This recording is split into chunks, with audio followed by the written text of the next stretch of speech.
Welcome back, beautiful souls.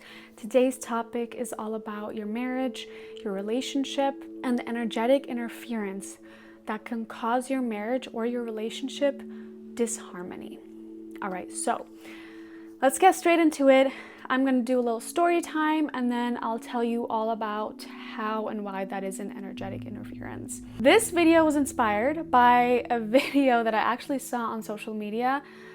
This just randomly popped up and God-given. Here I am. I know that I have went through so many situations in my life with my family, exes, my in-laws that make me share this video because I've healed from these things. There were a lot of traumatic experiences and I came to terms with them and I healed them and I let them go, and I'm here to share this with you because I know millions of people are going through this, especially when it comes to in-laws and family members. Get yourself a little drink. I just had some green juice. Also, we're staying at an Airbnb right now, Bonita Springs, and we're going to Brazil like in 5 days, and we're so thankful for this life of ours because as soon as we healed a big chunk of our subconscious mind from our childhood, our teenage years, man, our life just skyrocketed. Like our life, full abundance, full flow. It's just beautiful. So this is why healing is so important. This is why healing your karmic lineage, healing the karma you have, looking at your certain wounds. What did your family pass on to you that you have to break for your future family? I saw this video on social media and it was a couple in a car with his mother, right? So that is her mother-in-law. She was sitting in the back, the wife. The mother was sitting in the front seat, and the wife was complaining to the mom about him. And so what happened is that his wife and his mom both turned against him and were complaining about him. All right? What this is very, very dangerous for your marriage, for your relationship. I fell for it in my marriage. Well, back then we were just in a relationship, in union, and I fell for that early on in our first year of union. And I noticed that's not good. That's not healthy. What am I doing? What it is, okay? First of all, the fact that the mother is in the front seat already says a lot. It says that your mother is probably raised you for her to be your number one lover, okay? That means she has control issues, manipulation tactics that she probably learned from her parents or whoever she learned it from. And he doesn't know it because he grew up with that, so he thinks it's normal. A marriage, a relationship, your spouse is always number one. Even when you have kids, your spouse is number one because without a healthy marriage, there is no healthy family. So even if you put your kids first, your mom first, your dad first, your aunt, whoever, your brother, your sister, that is not going to result in a healthy family dynamic because the marriage is the foundation. You are the foundation. Let me ask you, are you building a family, a new family with your mom or with your dad, or is it with your spouse? Exactly. It's with your spouse, right? You're not going to sleep with your mother or your father and make a baby and move in together and create this entire new life. No, you're not. God gave you, the universe, force, your soul gave you this person for a reason into your life, right? You're here to create a new life together. Whether it's, you don't even need to have kids. People decide to not have children. It's fine. You still have a marriage. You still have a union. You're in union. And that's partnership. And a lot of people think that, oh, no, the in-laws and the families, the elderly should be respected. She's showing respect by sitting in the back seat. This is just an example. No, it's a complete disrespect to the marriage. First of all, it says that the man is a complete mama's boy and he hasn't grown up. And then what it also says is that the wife is completely unaware that she's in that moment destroying her marriage. It's an energetic interference. His mom in that moment and in their relationship is an energetic interference. And 100% probably the other family members in his family, maybe even in her family, are energetic interferences. And what does that cause? That causes a couple to have a lot of fights, arguments, disagreements, and it might, if the relationship is not strong enough, then it might even break up. I want you to be very, very careful what you are putting out there, and especially about your partner. If you are venting and talking about your partner like he's leaving the dishes out to his mom or to her mom, it can be it can also be the wife's in-laws. A lot of times it's the father of the wife that has conflict with the husband, and then the wife has the conflict with the mother-in-law. There's a very fine line between loving your family members, accepting them, but then also, hey, does this come from a controlling place? Does this come from a narcissistic or toxic space? Being aware of how you were raised, not accepting it as normal, is the first step. The first step is to see, oh shit, yeah, that's actually not normal. Because, so I fell for that, right? In our early relationship, my husband's mom, she was saying things like, well, now you have to deal with his shit, have fun cleaning up after him, stuff like that. And I told her, I'll teach him to clean up himself and stuff like that. But then it came to that point where I started to also complain about him, yeah, his socks are there, and his underwear, he puts it next to the bin instead of in the bin. And we used to argue about that so often in our early relationship. And the argument wasn't even about the underwear. It was the energetic interference, because he wasn't fully aware, my husband wasn't fully aware that he is being controlled and manipulated by an elderly person, someone that he grew up with and thought that is normal. And I didn't know, because I didn't have a experience with my exes, right? I had 4 exes, and 3 of those relationships weren't really even serious. I mean, they ended after 2-3 months. So I was not very experienced when it came to in-laws. I thought, okay, we're bonding, right? And it's fun. And I can finally tell someone that understands. But guess what? This is also putting you, if you're the husband or the wife with this problem, in the parent position. I'm supposed to act like his mother did. No. He's gonna be a man and have his responsibilities, and I'm gonna be the woman and I'll have my responsibilities, and together we come in union and harmony. If I could tell you how to spot these things, it's just to stop being in denial. Stop being in denial, because a lot of people are in denial about their family members and their in-laws. I was in denial too.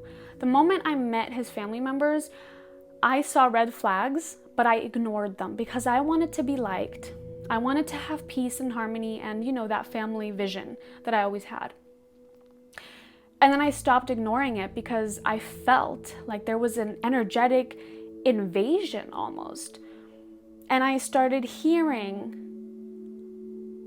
conversations, negative conversations about me, meaning in the astral, because I'm very spiritual, right? I'm very connected, and I hear people's thoughts. I can tune into people's conversations. I'm able to do a lot of crazy stuff that is maybe not normal to the most people, but in my world and people like me, for us it's normal. We're born like that, and we sharpen our senses more and more the more we do our inner work. So yeah, I started to hear conversations from my in-laws talking bad about me. And I was like, what?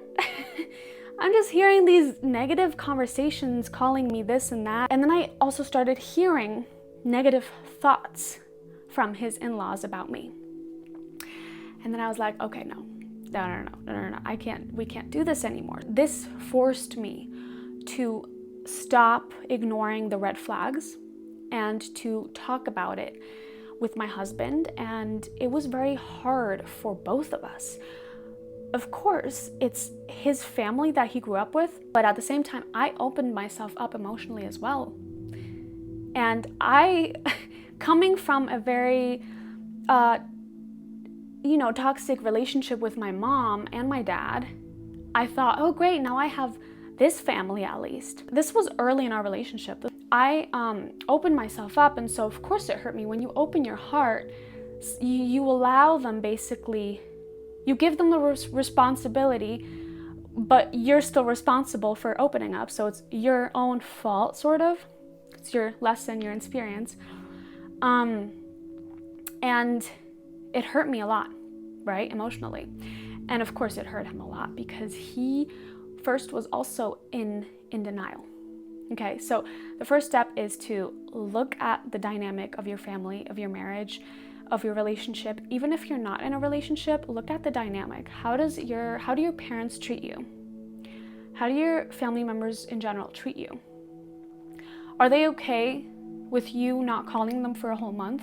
Not even responding to their texts for a whole month? Just living your life for a whole month, not telling them where you are, where you're going, what you're doing, who you're with? Or are they having an extreme toxic, dramatic reaction? Okay, look at that. Are they constantly worried about you? That's also something toxic. I get it. When you have children, you want them to be good and healthy and fine. But guess what? Number 1 is God. Number 2 is marriage. Number 3 is kids. If you put your faith in God and you know that you've taught your children the best you can through God, through the universe, your soul, then you're gonna trust and you're not gonna worry. Okay, so that's why it is a toxic behavior. It's not a love language. A lot of people use this as an excuse, but he's your dad, but she's your mother, but he's my son, but she's my daughter. That's an excuse. It's a manipulative tactic to keep you and the receiver in this bubble of egocentric fear, control, right? Control is fear. And fear comes from feeling unsafe and feeling unheard and not being taught how to feel that. And especially also that person that's feeling that way, not changing anything about it. It is challenging for people to change that trait, especially if they're a narcissist. It's very challenging to change that because they've been like that for 50, 60, 70, 40 years. And so that is very deep rooted. And for that to be healed, this person needs to put in the work every single day for like 5 hours. Seriously, it sounds crazy, but I had a phase where I put in the work every single day for 2 to 3 hours for a whole month. And now imagine a person that has lived in that kind of mindset for 50, 60, 40, 70 years. And plus, it takes a specific person to break that cycle. Maybe this toxic person, whether it's your family members or your in-laws, they were just meant to be that way. For you as a starseed to grow, as a soul to help heal people through this experience, because you've learned a lot through this. I'm grateful that I had this crazy experience with his in-laws. I had it with my family members, and then I had it with in-laws. Can you believe it? I'm like, great, another family. Oh, I love that. But it taught me so much, and I was able to heal way quicker and accept it way quicker when it came to the in-laws, because I've been through it with the closest people I know, right? The people that raised me, sort of. And the same with my husband. It happened to him too, with the people that raised him. He came to this realization, oh yeah, man, the way I grew up was very toxic, and I need to break that cycle. And so he's learned so much from that. I mean, we've both healed so much together as a union, because we were able to step forward with our support, right? And even if you're alone, you can still do it, okay? This is not gonna be an excuse like, oh, I don't have a partner, I can't heal. That's not true. Definitely heal, even before you have a partner. I mean, I started way before I met Anthony, I even knew him. Yeah, just be very, very aware of also what you're sharing with your in-laws. Don't open up too quick, to be honest. If you're the type of person like me, I open up to people with my heart, or I used to open up very quickly, and I used to ignore the red flags because of my fantasy. Now I've grown so much, and so now it's more very intuitive, very instinctual. If I feel it, I feel you. If there's a red flag, I'm not even gonna bother. I'm not gonna take it personal at all, because you can't. But if you're the type of person that is actually very sensitive, and I'm a Scorpio, so I'm very deep. I go very in depth, very honest, very, very emotional, intense, just very intense emotions, because when I give you something, it's very intense. And for someone, it might be like, oh, nice, it's like just maybe on the surface. But for me, it's like, no, I'm deep down here, I'm in the sea. And so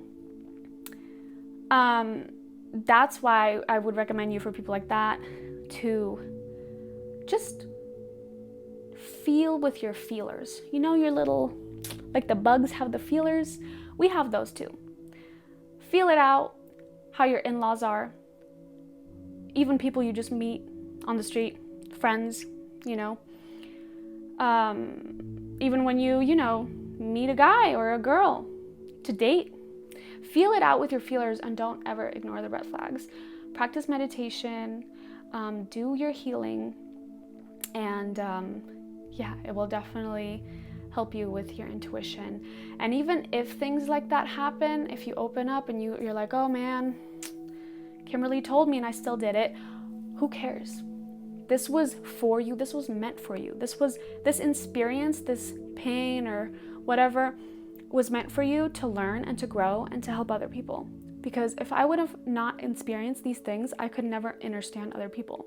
Now I see so many couples having toxic in-laws, and some of them don't even know it, and they're so blinded by it, living in this toxic environment and not even knowing it.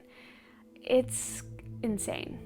It's insane. More people than you would think, or than I thought, have this problem with in-laws and with their own family members, because we grew up with them. How do we know what is normal and what is not? What is healthy?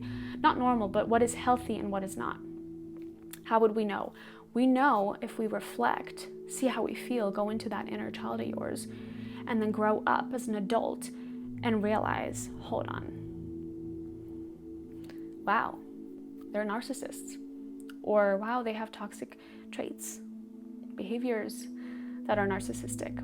So be honest and do not be delusional. That is not healthy, and it's also dangerous. Being in denial about your family members or your in-laws or your spouse, whoever it is, a friend, that's dangerous. I hope you enjoyed this and hope I could help some people. And if you need any coaching, any mentorship, the link is down below. Our website, we sell sananga and rape as well as customized jewelry with shells and crystals with energy infused intentions. And what else? Yeah, that's pretty much it. I love you.